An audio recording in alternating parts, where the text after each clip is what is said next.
नमस्कार मित्रांनो, मी आपला मित्र विकी कांबळे घेऊन आलो एक नवा व्हिडिओ अभिव्यक्ती स्वातंत्र्य संदर्भातला. साधारणतः 2014 पूर्वी फ्रीडम स्पीच इंडेक्स या आंतरराष्ट्रीय निर्देशांकामध्ये भारत 122व्या स्थानावर होता.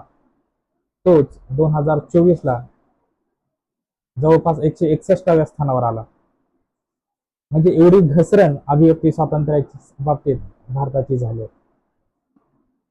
याला कारणही तसंच आहे. कारण भारतात सत्तेला प्रश्न विचारणाऱ्या सामाजिक कार्यकर्ते असतील, पत्रकार असतील, लेखक विचारवंत असतील, यांच्यावर सतत एमतेन मार्गाने दडपशाही होताना दिसते आहे. त्यांचं अभिव्यक्ती स्वातंत्र्य हे हिरावून घेण्याचा प्रयत्न होतो आहे. परवाच आमची भगिनी मुक्ता कदम, जी मुक्त पत्रकार आहे, नांदेडमध्ये तिच्यावर आचारसंहिता भंगाचा गुन्हा दाखल झाला. किती दुर्दैवाची बाब आहे. जे सामाजिक प्रश्न